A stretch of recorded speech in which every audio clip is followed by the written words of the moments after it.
Hello, everyone. Welcome to another pit stop here on 500 Miles, show where we discuss racing and just really about anything within the racing business. Today we have another notable guest joining us here for a pit stop. In fact, he is a driver in the ARCA Menards Series. So let's welcome, ladies and gentlemen, Mr. Zachary Tinkle to the show. Thank you for having me on, and I'm looking forward to this. Yeah, so Zachary, I know that this year has been a big change in the ARCA platform for you because now you are fielding a family-owned team or work that you have driven in two races this year. Talk a little bit about how that all came together. Honestly, for myself, we were just kind of evaluating options and just looking at options I had and offers from different teams. And honestly, it just felt like, of options that existed, I didn't have, you know, and even with past teams, without going into major detail, I just kind of felt like I wouldn't have had a lot of control over. A lot of things like performance wise within the team. And I felt like for myself, this ended up being the best route where what I want in the team and my input is basically was dividing factor, and basically we are the priority within the team. And honestly, I feel like being a one car effort with TFR has also really helped us where there's just one car to focus on and not several. So a lot of that was priority, but I also really like the ownership aspect. I was a driver owner when I raced my late model, and that's also why we chose our car number as 53. And so for me, it was, also just kind of going back to what I knew worked in the past. So, Yeah, and I actually want to ask a question about the number.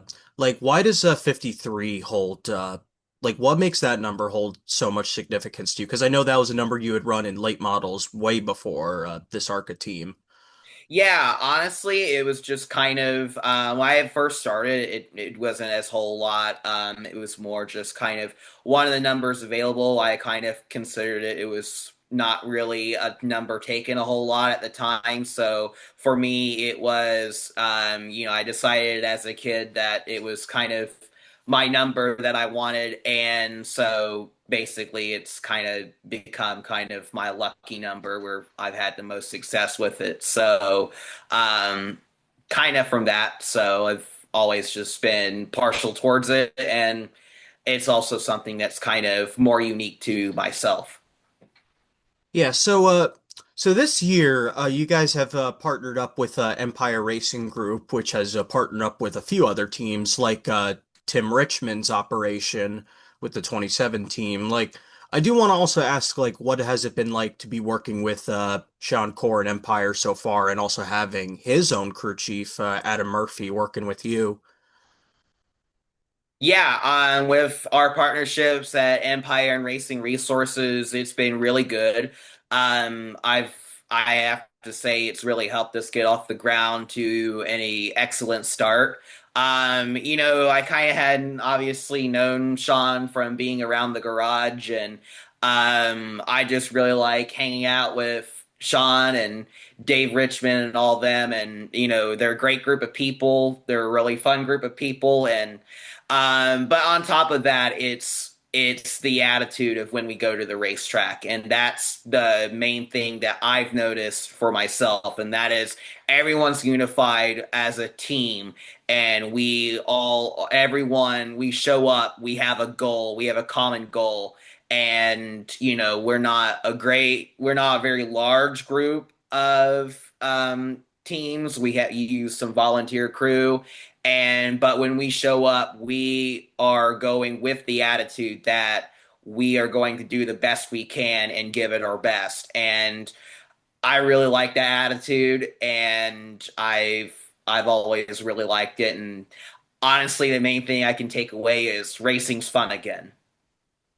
Yeah, I can see it. I mean, this year the 53 in both of your starts so far as of this recording both of them have resulted in a top 10 finish. Like we saw that at Berlin and then at IRP. Like now, I do want to ask a bit about Berlin. Like, why was Berlin like chosen for to be your debut race, or not debut race, team debut race? Excuse me. Yeah, all good. Yeah, honestly, I think a lot of it was part of it was just timing of what we felt was you know, what was basically track because we have only a short track car and motor. So basically one was what was a good short track that made sense with the schedule of getting things together, but also the sentimental part was it was also the track where I made my ARCA debut with Wayne Peterson in 2021. So it was just kind of both a combination of where we felt what made the most sense with our resources to pick and choose where we thought we could do best, and also, where we also the sentimental part of this was where I, as a driver, made my debut, and so it kind of was full circle moment to make the Dean debut there 5 years later, and also have some of the same crew because Dallas Frew, he was on my car in my first race with Wayne Peterson, and he was also able to be on my car in my second race, or the first race with TFR, I should say,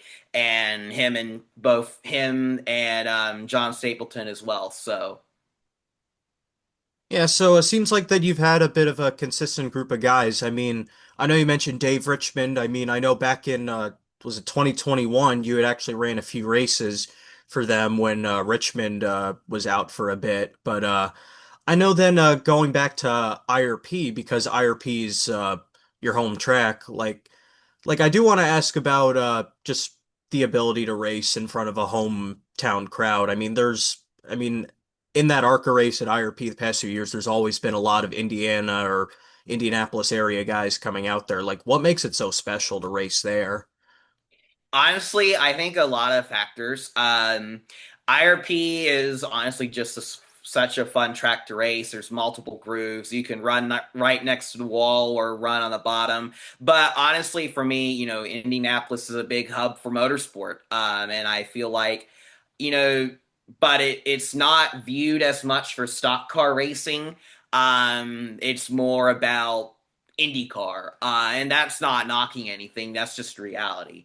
And, for me, I feel like it's our chance for us stock car racing guys in Indianapolis. That's our weekend to shine because it's Brickyard 400 weekend. There's a lot of attention with sponsors. And, IRP is great because it's got a big crowd. And, we have, big crowd and but for myself, it's also very much a home race because I live just one town over in Speedway. And, to have the town council also, like, even we've had the Speedway Town Council involved in sharing it. And so it's been really great. The energy of it's really great. And it's picked up a lot the last 2, 3 years about Yeah. where we really see a change and an upward shift in just the energy of it. And it's a short track, but it's got the big premier event attitude towards it. And I really like having IRP the last few years because it really does. They really do their best they can to make it feel special. Yeah, and just to add on to the whole thing with IRP, like I'm pretty sure I got an email like a few weeks ago from the track that they had sold out the grandstands, in fact, for the ARCA Trucks doubleheader, as well as like they sold that race out. I think that was like the first time they'd sold it out since since the series came back in, was it 2022? Like sometime around then. And I think you can see that the momentum's picked up. I mean, we've had D and Qs like because of the amount of demand. I mean, we had 36 enter this year. Like there's just a lot of demand to race in the motorsports capital of the nation. And I actually want to ask about coming from Speedway, Indiana. So I know in the past, I think you've talked about how you are like the first ever NASCAR or like ARCA driver from Speedway. Like talk a little bit about how special that is, considering that you're literally from where Indianapolis Motor Speedway is. Yeah, for myself, it's kind of significant. To my knowledge, I'm the only NASCAR driver or ARCA driver, I could say it. And from Speedway, Indiana, to be there, and so I really enjoy that. Kind of the first, but it's also great because it's literally Speedway, Indiana, and also the history with some of my family because my great great grandfather Harry McQuinn, he raced. He was not from Speedway, but he raced in the Indianapolis 500 multiple Wow. times back in the 30s and 40s, and even was chief steward from I think 1953 to 60. I actually myself never met him, but it's also kind of cool to have the family history tied to Indianapolis Motor Speedway. So, Yeah, and I know considering that we've had the trucks and ARCA at IRP, I'm actually just going to ask this because this has been a topic that people brought up after the weekend. Like, would you like to see the O'Reilly series also race as part of your guys' weekend? Like, do you think it would bring in more attention? I honestly feel like that O'Reilly is better suited for the Indianapolis Motor Speedway as a doubleheader to yeah, in past it's been at IRP, but I honestly feel like because I think, and I could be wrong on this, you used to not really have trucks and O'Reilly at IRP.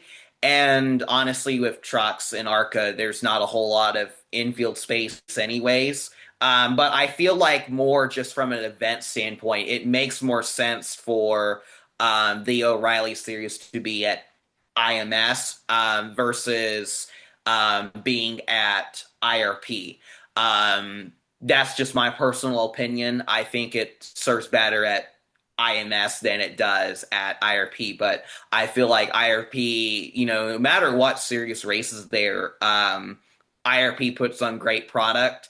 And I think that's, if we somehow ended up with two dates for IRP, which personally, obviously, I'm biased as a resident of Indiana. But I think if we had two race weekends at IRP, I would say definitely. But we don't, unfortunately, but I think that would be a great, if that was definitely.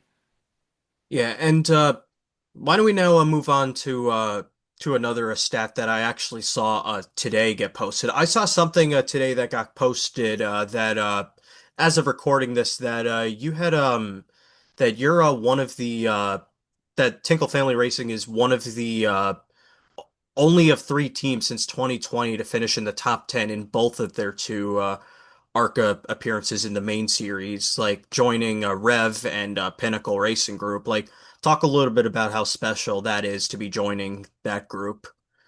Yeah, that's I actually didn't know that. Yeah, that's I think something like that speaks to the dedication our team has. We're not a team getting manufacturer support. We're, a lot of volunteers. We have, and so I think that says a lot about our effort as a whole as a team.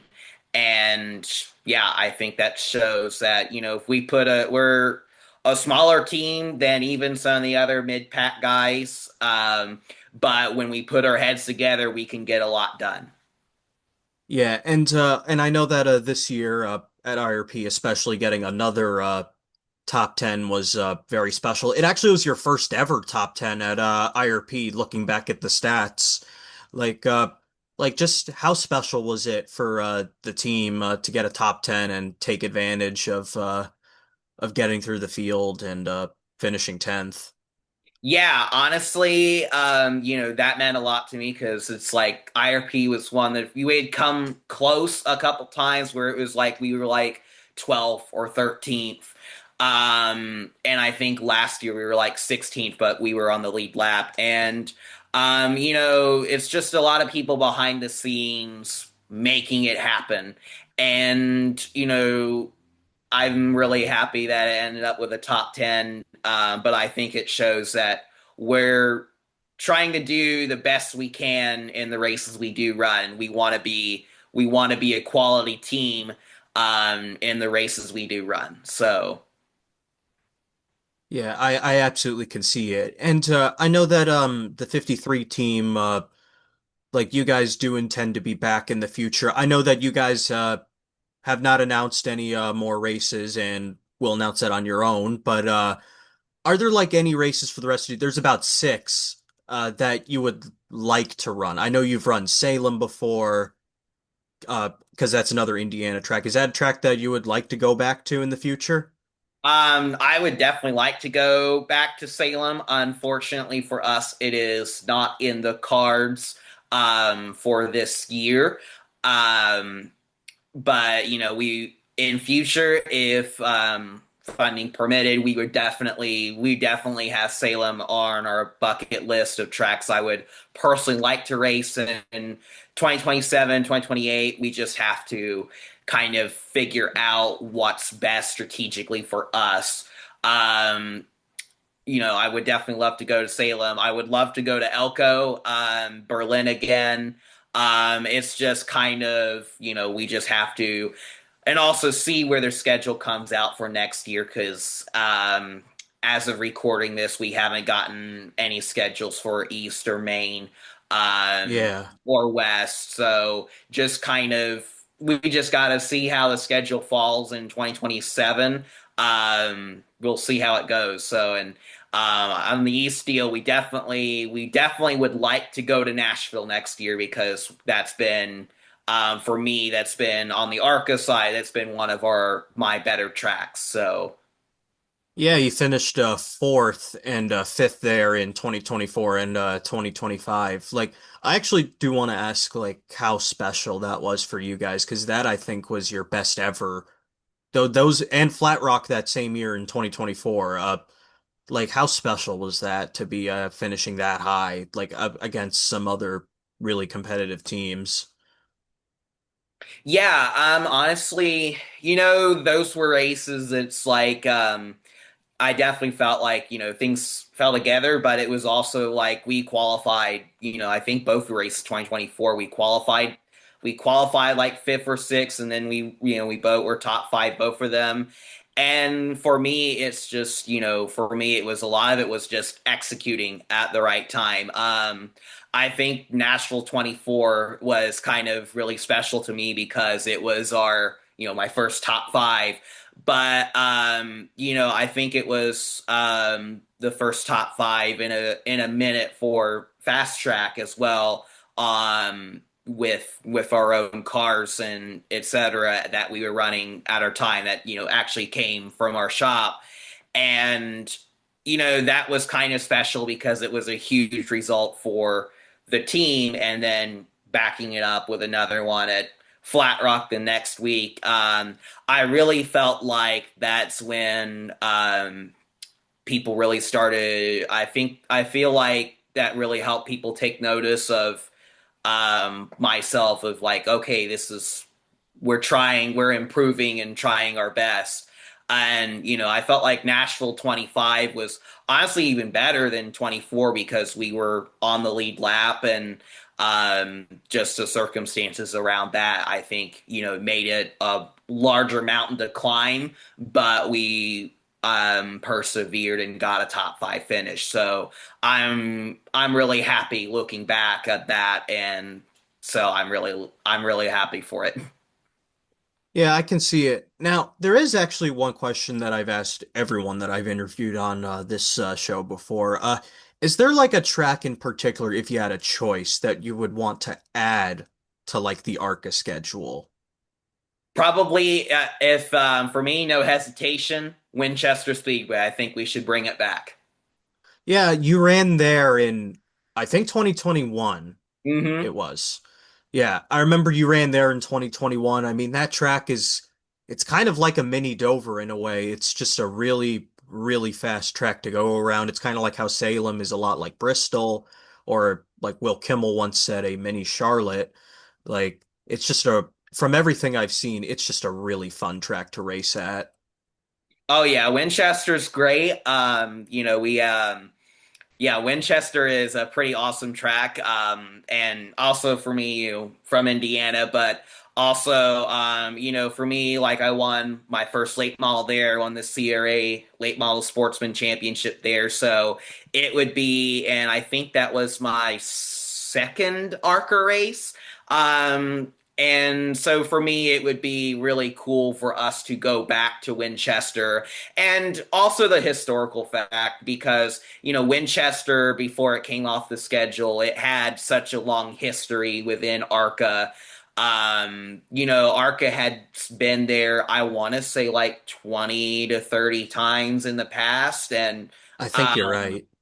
and it's kind of would be nice to bring back a historical track that has so much history with ARCA, kind of like when we brought back Flat Rock in 2023. Um, Obviously, Flat Rock's different because it's literally the heart of ARCA.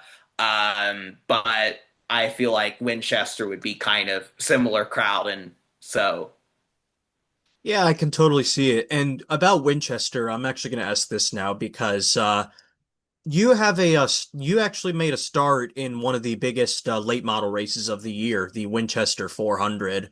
I don't remember the year, but like just how special was it to race in just one of the biggest late model races of the year there? yeah, Winchester 400. Oh, I remember that one. Yeah, it was definitely that was quite an interesting race because that was actually the only time I actually got to race a super late model. So that was my first and only super late race. And for that one, it was such a last minute thing to run. But that was really cool. We had pretty decent. We tested. I put the car in the wall in the test, admittedly, but we got the car back together the next week for the race. Um, and we had a really good ish run going. I felt like we weren't lead lap, but I think we were like top 15 or something like that. And I definitely would love to go back because I feel like I've improved a lot since then, 6 years or more later. And I think it would just be kind of cool to go if the opportunity came about to just race there in the Winchester 400 again. And so yeah, I definitely that was a really cool experience, and I'm really grateful for it. Yeah, and are there like any other bucket list late model or just races in general that you would want to like take part in? Because I know that Winchester 400, as you said, is kind of considered a bucket list for you.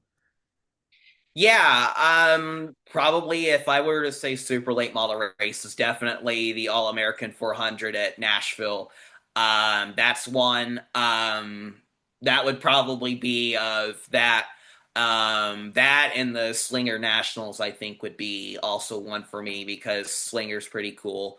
And those would probably be my bucket list races. Um, and maybe Snowball Derby, but I have others in front of that. So Yeah, the Snowball Derby, it's gotten a lot more expensive over the years, which is, I think, one of the biggest difficulties to make it into what I think is probably the biggest late model race of the entire year. mhm. And yeah, down at Five Flags. But I do want to ask about one special deal that came together last year. There was a deal with Scouting America involving the Pinewood Derby. Like how did that all come together? Because that was a very special deal from Rockingham, I think, last year. Yeah, honestly, that was really huge for us. Just, we were like met at a conference and it just kind of came together, myself being a former Cub Scout. And so honestly, that was a really cool full circle moment because I was a Cub Scout as a kid. I think I was a Weeblow's super achiever. And so, for me, that was kind of really special. And Andy Hillenberg, my current at the time, he had also done stuff with the Pinewood Derby, so it was a really cool to bring that all in with the partnership at that time. Just bring it all together and go to Rockingham and go to Nashville. That was a really fun partnership, and doing the contest to have the design Pinewood Derby car that went onto the race car, that was really cool. And it was really special for the family as well. So that's honestly some of the most fun um, I've had doing a partnership. And I believe that this next question is going to be my last one, and this is kind of like a long-term uh idea or question, but like, what do you want to build Tinkle Family Racing to in the next few years as you guys continue in ARCA? Yeah, honestly, for us, it's still early days. I would like for us to kind of establish ourselves more. Main thing is that we want to be competitive. Um, I don't think, full-time main would be on the cards anytime soon, but for us, it's, we want to be a competitive team that, when we do run, we're here to compete. And we may be on the lower end of the budget scale, but we want to be, when we do show up, we're serious, we're here to compete and here to give it our all. So we've got some feelers for 2027, but nothing final yet. But we'll see how things work out. So All right. Well, I wish you the best of luck for the future, Zachary. Again, congratulations on your efforts this year with double top tens at Berlin and IRP, and hopefully we'll continue to see more of you this year and definitely next year. And for those watching here on 500 Miles, thank you guys for watching again. We'll see you guys in the next main episode or pit stop, whatever comes first. And hope you guys enjoyed, and we'll see you guys again soon.